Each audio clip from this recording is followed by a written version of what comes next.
신율의 뉴스 정면 승부 2부 시작합니다. 2부 두 번째 인터뷰 시작합니다. 자, 제가 앞서 잠깐 말씀을 드린 적이 있는데요. 국내 포털 사이트에서 우리나라를 비하하고 국내 갈등을 조장하는 댓글들이 자주 눈에 띈다고 합니다. 전 사실 이 댓글 잘 안 봐서 잘 모르는데요. 일부 중국인들이 자국의 유리한 여론 형성을 위해서 조직적인 댓글 활동을 해온 걸로 의심을 하고 있는데요. 이런 의심 댓글들 과연 중국과 얼마나 진짜 긴밀하게 연관이 돼 있는지 전문가 연결해서 의견 들어보는 시간 갖겠습니다. 가천대학교 경찰안보학과 윤민우 교수 전화 연결합니다. 교수님 안녕하세요. 네, 안녕하십니까. 교수님 저기 이 댓글을 9월부터 11월까지 분석을 하셨어요? 네. 그렇습니다. 어디 그러니까 전체 그 인터넷 포털에 남아 있는 댓글을 분석하신 거예요? 그건 아니고요. 예. 네이버 포털에 나와 있는 그 기사들 중에서 예. 한국과 관련된 사안들 말고 예. 중국과 관련된 사안들이 있습니다. 그래서 예. 코로나19 기원설이나 칭따오 맥주 아시안 게임 이래서 중국과 관련된 기사의 댓글들 중에서 한국인들의 대다수의 의견과 반한다기보다 좀 튀는, 그러니까 중국의 우호적인 댓글을 다는 그런 이제 그 아이디 계정자들을 먼저 식별을 해서 그 아이디들을 먼저 이제 걸러냈어요. 예. 그게 이제 그 기사들이 해외 사례 연구들을 그 연구진에서 했는데 예. 미국이나 프랑스나 오스트레일리아나 해외에서 2021년에서 2023년 초반 사이에 상당히 많은 연구들이 진행이 돼가지고 예. 그 선행 연구들을 상당히 많이 이제 그 리뷰를 한 다음에 예.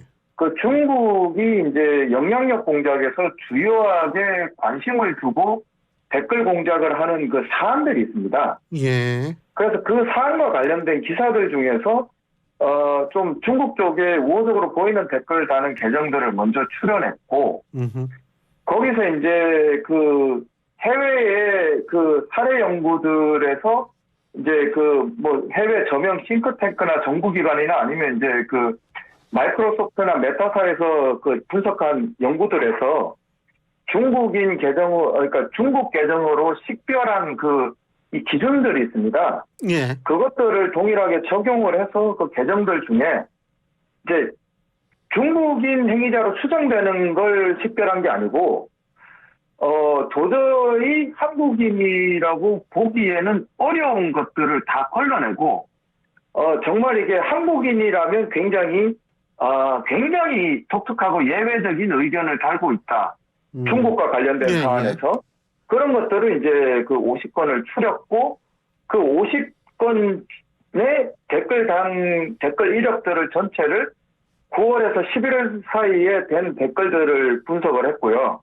예. 그 중에서 특별히 튀는, 계정 3개를 특정을 해가지고, 그 계정에 대해서는 2019년 1월 1일부터 2023년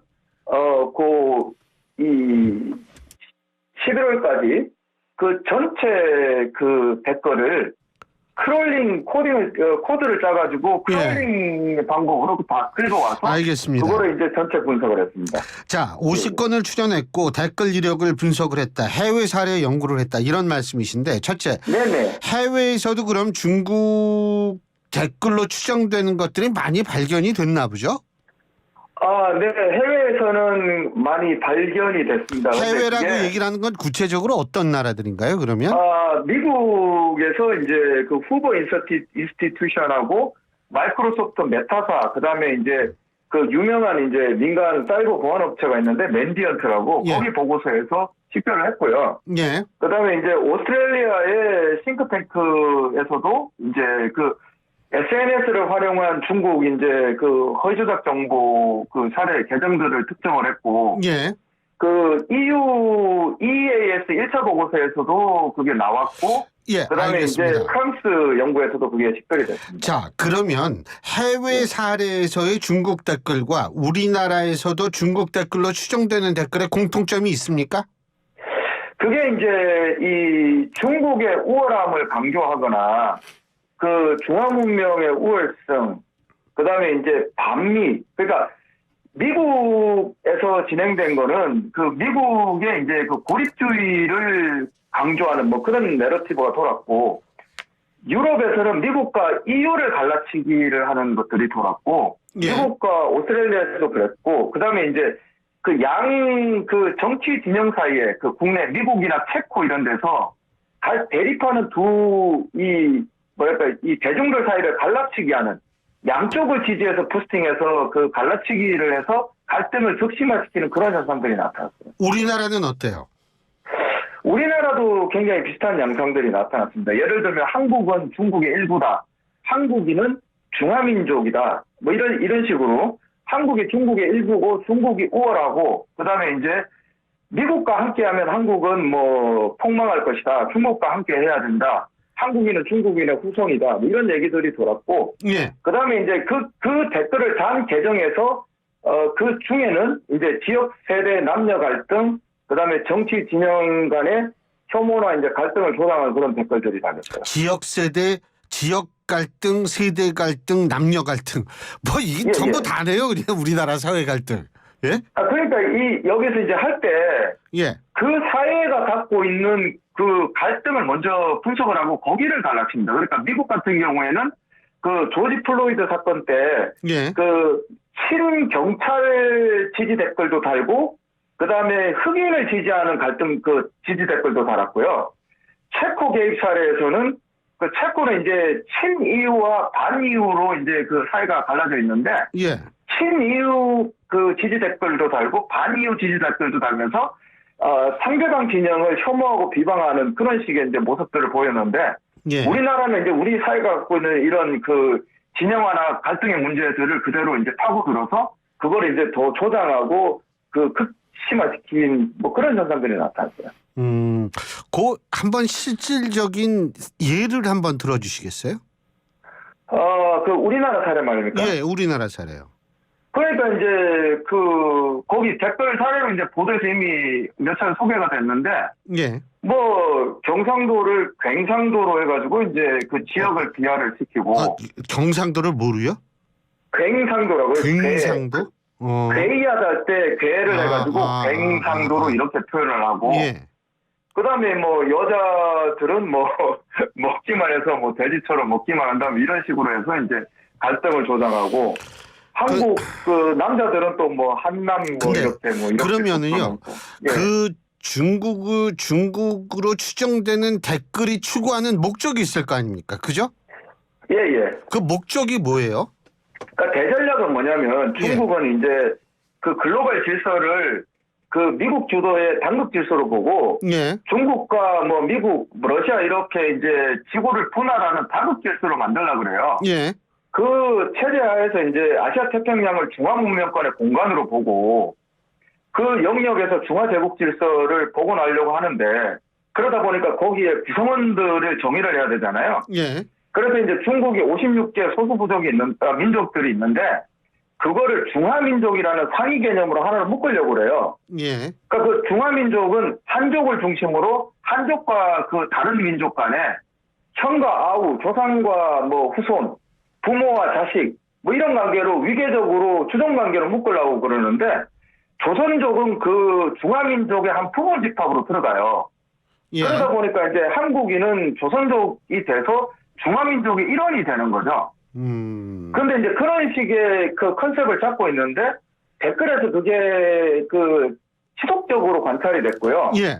그게 이제 다 대전제고, 그 다음에 이제 그 사안사안별로 전략들이 있는데, 선거 때는 이제 그 국내 정치에 개입하는 댓글들이 달리고, 알겠습니다. 그 다음에 이제 평상시에는 이제 그 우리를 갈라치게 하는 그런 댓글들이 달려요. 국내 정치에 개입한다라는 건 결국 이제 중국의 우호적인 분위기를 좀 만들어 보겠다 이런 얘기겠죠, 그죠? 예. 즉, 그리고 이제 조금 이제 그 미국과 중국 사이에서 예. 조금 균형을 잡으려고 하는 쪽을 예. 지지를 하고 뭐 이런 식의 이제 이 지원 댓글도 달리고. 알겠습니다. 근데 제가 교수님께 좀 궁금한 게 이런 예. 댓글, 중국으로 추정되는 댓글, 일단 첫째 IP 추적 해보셨습니까? IP 추적은 제가 할 수가 없습니다. 왜냐하면 아. 그게 이제 포털사 데이터를 볼 수가 없기 때문에. 근데 아하. 해외 연구들에서도 예. IP 추적은 싱크탱크에서는 못하고요. 예. 포털사에서 자체 조사한 거는 그게 했는데 예. 예. 그런 사례들을 보면은 실제 이제 미국인 화이트 백인으로 그 프로필 사진이 된 뭐 페이스북이나 트위터 계정에서 댓글을 달았는데 예.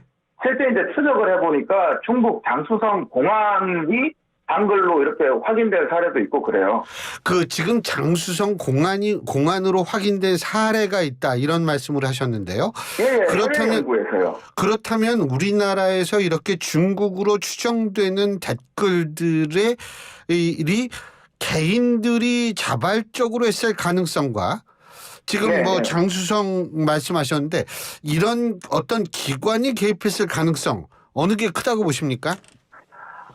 저는 후자를 일단은 이게 우리가 이게 확실한 증거가 없기 때문에 사회과학적인 엄밀한 방법으로 이 결론이 도출된 거기 때문에 그게 이제 확실히 얘기를 할 수는 없지만 그런 가능성에 무게를 두고 합리적 의심을 가지신다.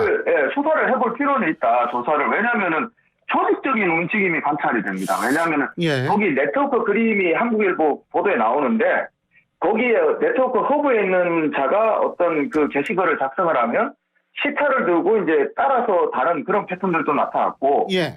똑같은 내용이 독보돼 갖고 서로 이제 공유하는 것들도 나타나고 하는데 그거를 개인의 자발적인 행위로 보기에는 굉장히 코디네이션의 모습들이 너무 나타나서 물론 네. 우리가 지금 현재로서는 확실하게 알 수가 없으니까 뭐 중국을 위해서도 좋고 우리를 위해서도 좋고 선거를 네. 앞둔 시점에서 이 부분에 대한 확실한 조사가 좀 필요하다라는 생각은 드네요.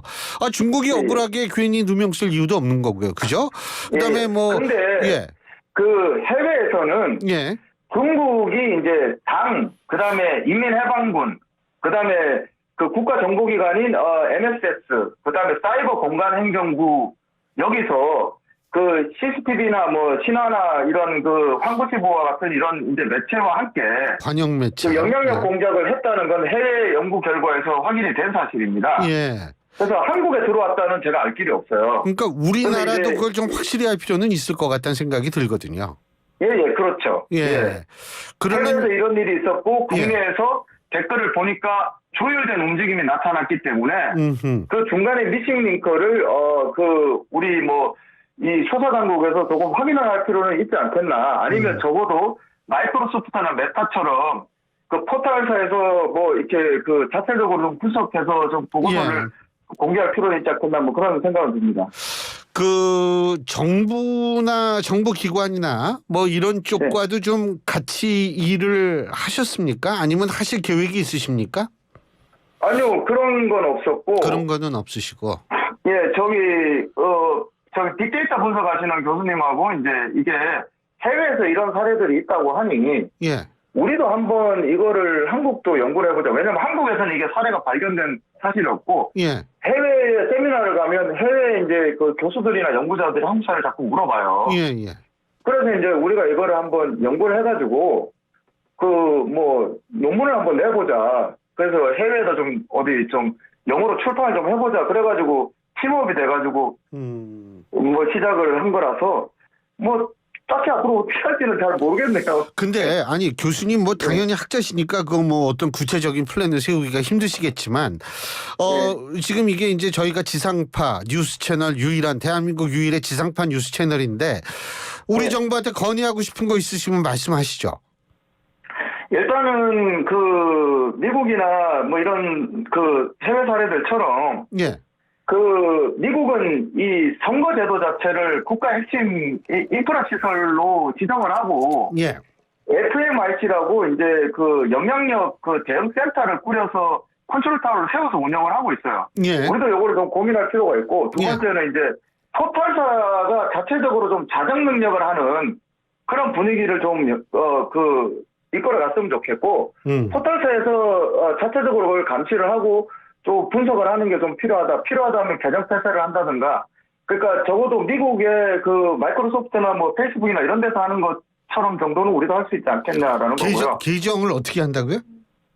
그러니까 이 페이스북이나 트위터 미국에서는 이 해외의 영향력 공작으로 의심되는 계정들은 계정 폐쇄를 합니다. 그 회사에서 자체적으로. 계정 폐쇄를 한다. 예. 그래서 페이스북 계정이나 이런 것들이 중국 영향력 또는 러시아 영향력 공작으로 의심되는 계정들은 폐쇄가 됐어요. 그 경우에 따라서는 그게 기계봇이라고 해가지고 그 기계적인 방식으로 만든 봇들도 있거든요, 계정이. 그것도 이제 폐쇄를 하고 그랬는데 우리도 좀 그럴 필요가 있지 않겠나라는 거고요. 그다음에 이제 또 우리가 그 댓글에다가 사실은 북쪽 표기 정도는 할 수 있지 않겠나. 우리가 자유민주주의 국가이기 때문에 개인의 신상을 공개를 하면서 댓글 다는 건 저는 거기까지 갈 필요는 없다고 생각을 하고요. 개인의 이제 그 표현의 자유도 굉장히 중요하기 때문에. 그런데 이제 해외에서 들어오는 그런 것들은 우리가 좀 안보 차원에서 접근을 해야 되기 때문에 해외에서 들어오는 것들에 대해서는 북쪽 표기 또는 그 옆에 국기라도 표시를 하든가 그 정도는 할 필요가 있지 않나라는 생각이 들고, 그다음에 마지막으로 한 가지 더 강조하고 싶은 거는 그 국민들에 대한 그 디지털 문해력이라는 게 있거든요. 그러니까 디지털 이제 리터러시가 전통적으로 디지털 리터러시라는 디지털 문해력이라는 게 있는데 그러니까 이제 우리가 글을 쓰고 읽을 줄은 알지만 그럼에도 불구하고 사이버상에서 그 선전선동이나 이런 그 영향력에 취약한데, 이거는 이제 중국이나 북한 같은 해외로부터 오는 영향력 공격뿐만 아니라 여러 가지 이제 특이한 종교라든가 아니면 이제 보이스피싱이라든가 이런 데 많이 적이 되기 때문에 디지털 문해력을 일반적으로 그 국민들이 상승시킬 수 있는 그런 어떤 교육이라든가 홍보 같은 건 조금 체계적으로 전 사회적으로 좀 예방적인 차원에서 이루어질 필요가 있다. 그런 생각들이 듭니다. 아니요, 지금 이 교수님의 연구는 전 굉장히 귀중하고 중요한 의미를 가질 수 있다라는 것이 뭐냐면, 민주주의의 꽃이라는 게 선거라는 건데 선거가 왜곡이 되면 안 되는 거거든요. 특히 내년 4월에 선거를 앞두고 있는 시점에서 실제로 이러한 댓글에 관한 분석, 빅데이터 분석이라는 것을 통해서 우리가 여론이 왜곡되는 걸 또 막아야 되지 않겠습니까? 그죠? 그런 의미에서는 굉장히 중요한 의미를 가지신 것 같습니다. 오늘 말씀은 여기까지 듣겠습니다. 고맙습니다. 네, 감사합니다. 지금까지 가천대학교 경찰안보학과 윤민우 교수였습니다.